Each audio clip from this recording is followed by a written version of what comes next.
So you might have noticed in the Maple palette that there's more than just double integrals available. There's also triple integrals available.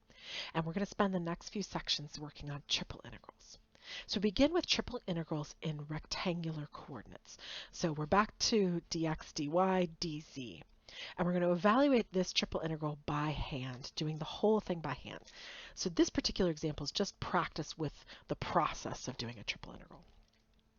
Okay, so we start off with finding the integral piece for z. So you'll notice that they're nested the same way that the double integrals are. So this piece goes with z. So that's what we're going to do first. So we're going to do the integral from, okay, and then the y piece was, let me do the y piece in green. The y was from 0 to pi, and then the x was from 0 to pi, right? So x will be here. And then the z piece, okay, I want to integrate this with respect to z, but of course there is no z in here. So that would just be sine of y times z, where z is going from 0 to the sine of x. And you might want to just write a little note that says z equals 0, z equals sine of x. So then we have dx, which we have not done yet, and dy, which we have not done yet. Okay, so I'm going to pop sine of x in here. So it's going to be sine of x take away 0. So that's just the sine of x, and then the sine of y is already sitting there. So we're going to have the integral from 0 to pi. Let me do that in green. So 0 to pi for my y values. And then I'm going to have the integral from 0 to pi for my x values. And then I'm going to have the sine of y that was sitting there times, and then it'll become the sine of x. And then we're going to have dx, dy. All right. So now let's integrate with respect to y. Well, the integral of the sine of y, oh, sorry, with respect to x, excuse me. The integral of the sine of x, so I'm doing x first. The integral of the sine of x is negative cosine. Okay, so I'm going to have this integral still not done. So 0 to pi is sitting out here. And then I'm going to have the sine of y, which I'm not dealing with because it doesn't have an x in it, so it's just going to sit there. And then it's going to be times negative cosine of x from, oops, I just realized my color was off there, so there's no point in making it blue. So I'm integrating this piece, and it's from 0 to pi dy. Okay, so now I can put pi in and I can put 0 in. You have to do both because this is a transcendental function. The cosine of 0 is not 0, so you have to actually show that work. So this is the integral from 0 to pi, and then the sine of y sits there, and then it becomes negative cosine of pi minus negative cosine of 0. Okay, well, the cosine of pi is negative 1. So this is really negative 1. So that's positive 1. And then minus a minus is plus, and that's another 1, right? So this is 1 right here. So this is really negative 1, which is 1, plus 1, which is 2. We love algebra. Okay, so this is really 2 out in front, right? So I'm going to bring 2 out in front. And I'm going to integrate, oops, dy, I lost my dy there, from 0 to pi sine of y dy. Okay, but the integral of the sine of y would be negative cosine again. So this is negative 2 cosine of y from 0 to pi.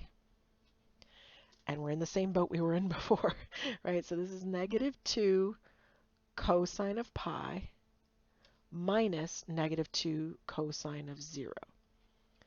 So cosine of pi is negative 1. Negative 2 times negative 1 is 2, Minus a minus makes plus. Cosine of 0 is 1. So 2 times 1 would be 2. So we're left with 2 plus 2, which is 4. So we did the full triple integral entirely by hand, which we do not do very often. We only do it when the integrals are as easy as they were in this case. Here it is in Maple. So I told Maple to take the integral of sine of y, which was our original integrand, from z equals 0 to sine of x, from x equals 0 to pi, and from y equals 0 to pi. And we got 4. And then I had it take the integral, my last integral that I checked, and it was 4. So either way, I knew that it's the case. And you'll notice something that's going to come later on this page. But when the limits of integration are constants, it actually doesn't matter what order you go in. So this particular one I did up here went dx and then dy. So it did the x first and then the y. But I could have gone y first, then x. Right? That didn't matter because those were all constants. The z equals 0 sine of x has to go first because that has a variable in it. So you can't just willy-nilly move that around. Okay, so let's think about this. When we look at a single integral, the limits of integration, which are a and b, represent an interval on, in this case, it would be the x-axis.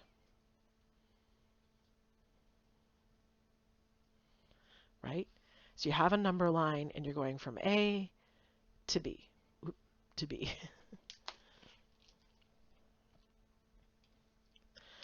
All right, when you're doing a double integral, then the dA can be written as dx dy, it can be written as dy dx, or it can be written as r dr d theta, of course, in polar, and that would represent a two-dimensional region.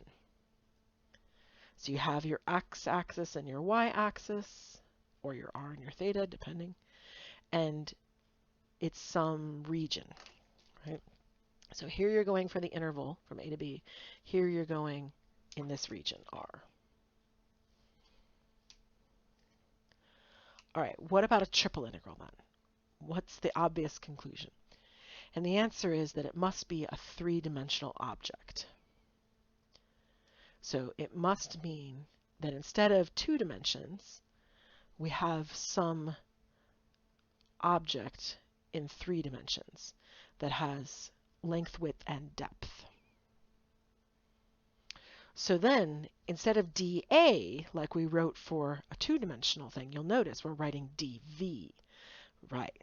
So dV can be written, since dA can only go 2 ways, but dV can go many ways. So you can say dx, dy, dz. You could say dx, dz, dy.